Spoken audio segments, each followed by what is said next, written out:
Real estate has its own language, and if you don't know it, the closing process can feel really overwhelming. Today, we're going to recap the 10 most useful real estate terms that we have learned. Briana, why don't you start us off? What's the first term that you had to learn when you got into real estate? Yeah, so the first term that I learned when I got into real estate was deed. So you might ask, what is the deed? So the deed is actually the legal document that's going to transfer the ownership between the seller and the buyer at the time of closing. So that's like one of the big ones, I think, that is really important to the transaction.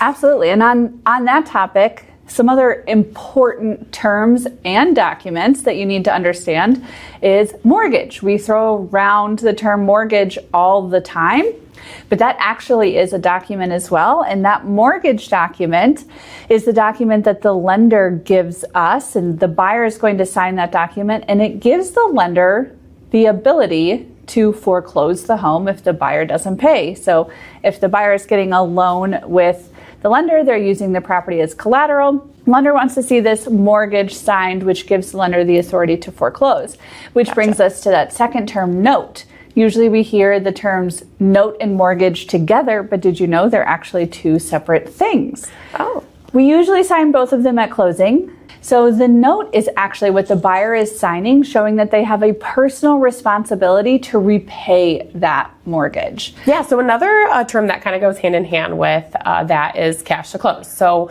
that's obviously what the buyer is actually going to bring to the closing.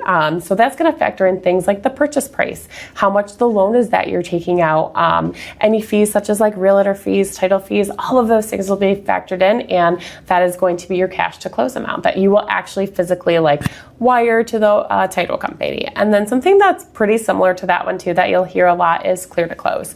So clear to close is something that the lender will give once they've gotten through all of the underwriter conditions and the loan is clear to close. So they will let us know that we're on track for that target date of closing, and then that's when we'll probably reach out for scheduling details. Another term that I learned in real estate is escrow. And actually, escrow has kind of a different meaning depending on where you're at in the process or what state you're even in. So here in Michigan, when we talk about escrow, we're usually talking about money that's being held by a neutral third party for the benefit of two other people, such as a buyer and a seller.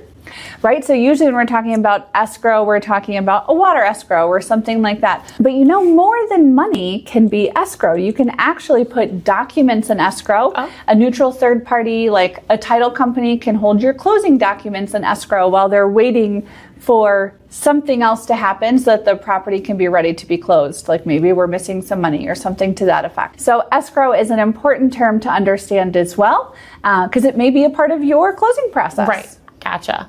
And another term that I learned too, though, that's pretty specific to real estate is title clearance. So title clearance is what we're referring to when we are looking at our title commitment and we are clearing things that we need to give free and clear title. So those things might be we're paying off a mortgage or something like that. So you'll hear that, this file is now clear to close with the title clearance because we've cleared that. So that's another really important term. Kind of what goes in hand with that is liens. So liens are also something that's a legal document that's recorded against the property, such as like an attorney's lien, a mechanic's lien. But those would be something that we would find during the title clearance process, and we would get those cleared up and paid off. So while we're talking about title clearance, there's two other terms in my head that stick out as kind of weird terms that most people don't know.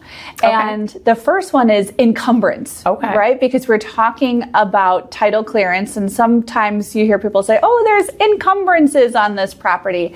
And what does that mean? We're not talking about cucumbers.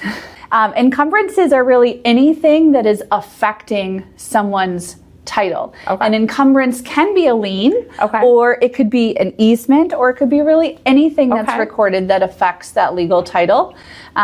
Which brings us to the next topic, the next term that we probably need to understand, and that is easement. We hear this term a lot, especially in Michigan. And easement is anytime we are giving someone or something the right to use our property for a specific purpose. We're not necessarily deeding the rights of that piece of land, but we're giving someone the ability to use that piece of the property for a purpose. We see this a lot with utility easements, right? So if you want to have power or right, water. yeah. You've That's a good got to thing give to the have. power company the right to come on the property. We also see this around water in lakes and things like that. Maybe you have an easement to allow someone to access a lake or something like that. So encumbrances and easements they sound complicated, but they're not that bad. Okay. Yeah. So if you understand terms like these, you're already way ahead of most sellers and buyers. So obviously, if you need someone to walk you through or you have questions, feel free to give us a call or check us out at legacyclosings.com.